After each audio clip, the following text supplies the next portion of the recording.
Assalamualaikum warahmatullahi wabarakatuh. Perkenalkan, nama saya Oktaviani Mulyasari, NIM 2030502085, kelas 2052C, jurusan Bimbingan Pengenalan Islam, Fakultas Dakwah dan Komunikasi, UIN Raden Patah, Palembang. Video ini dibuat untuk memenuhi tugas mata kuliah pengantar psikoterapi. Pada video kali ini akan membahas tentang teori analisis transaksional. Eric Berne pada tahun 1910 sampai 1970, kelahiran Montreal, Kanada, adalah pelopor analisis transaksional. Dia mulai mengembangkan teori ini sebagai terapi bermula ketika dia bertugas dalam Dinas Militer Amerika Serikat diminta membuka program terapi kelompok bagi para serdadu yang mendapat gangguan emosional sebagai akibat Perang Dunia Kedua.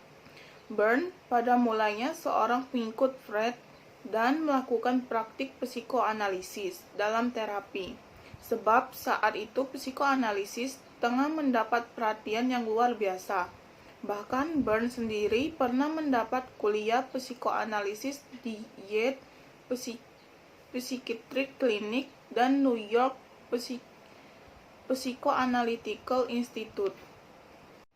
Dalam buku Transactional Analysis in Psychotherapy, Berne mendefinisikan analisis transaksional sebagai sistematika analisis struktur transaksi, mencangkup aspek-aspek kepribadian dan dinamika sosial yang disusun berdasarkan pengalaman klinis, serta merupakan bentuk terapi rasional yang mudah dipahami dan mampu menyesuaikan dengan latar budaya klien. Analisis transaksional adalah metode yang menyelidiki peristiwa dalam interaksi orang per orang, cara mereka memberikan umpan balik, serta pola permainan status ego masing-masing.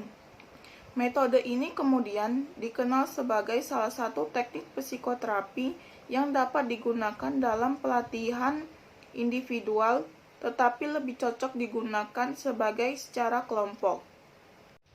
Pada kali ini akan membahas 3 subbab materi. Yang pertama, konsep dasar terapi analisis transaksional mengenai perilaku.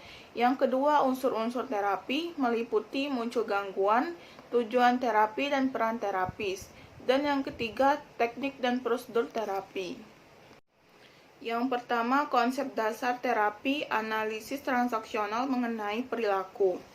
Sumber-sumber dari tingkah laku, bagaimana seseorang itu melihat suatu realitas, serta bagaimana mereka mengolah berbagai informasi serta bereaksi dengan dunia pada umumnya disebut oleh Eric Berne sebagai ego stage atau status ego. Istilah status ego digunakan untuk menyatakan suatu sistem perasaan dan kondisi pikiran serta berkaitan dengan pola-pola dan tingkah lakunya. Status ego pada diri seorang itu terbentuk berdasarkan pengalaman-pengalaman yang diperoleh seseorang yang masih membekas pada dirinya sejak kecil. Menurut Eric Berne, bahwa status ego seseorang terdiri dari unsur-unsur. Yang pertama, status ego orang tua adalah bagian dari kepribadian yang menunjukkan sifat-sifat orang tua. Yang kedua, status ego dewasa adalah bagian dari kepribadian yang menunjukkan pada berbagai gambaran sebagai bagian objektif dan kepribadian. Dan yang ketiga, status ego anak adalah bagian dari kepribadian yang menunjukkan ketidakstabilan. Yang kedua, unsur-unsur terapi. Munculnya gangguan. Pada teori analisis transaksional ini, berikut adalah munculnya dari gangguan. Yang pertama, manusia pada dasarnya dalam keadaan oke. Yang kedua, semua orang memiliki kapasitas untuk berpikir.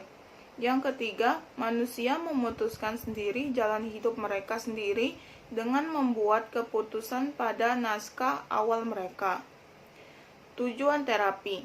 Tujuan utama konseling analisis transaksional adalah membentuk konsel untuk membuat keputusan baru tentang tingkah laku sekarang dan arah hidupnya.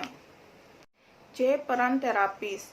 Peran terapis yaitu membantu klien menemukan suasana lampau yang merugikan dan menyebabkan klien membuat keputusan-keputusan awal tertentu, mengidentifikasi rencana hidup, dan mengembangkan strategi-strategi yang telah digunakannya dalam menghadapi orang lain yang sekarang mungkin akan dipertimbangkannya. Yang ketiga, teknik dan prosedur terapi.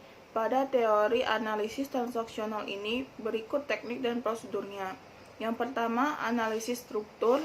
Yang kedua, analisis transaksional. Yang ketiga, analisis mainan. Dan yang keempat, analisis skrip. Baiklah, sekian penjelasan singkat saya pada video kali ini. Apabila ada salah kata, saya minta maaf. Kepada Allah saya mohon ampun. Saya akhiri, wabillahi taufiq wal hidayah. Wassalamualaikum warahmatullahi wabarakatuh.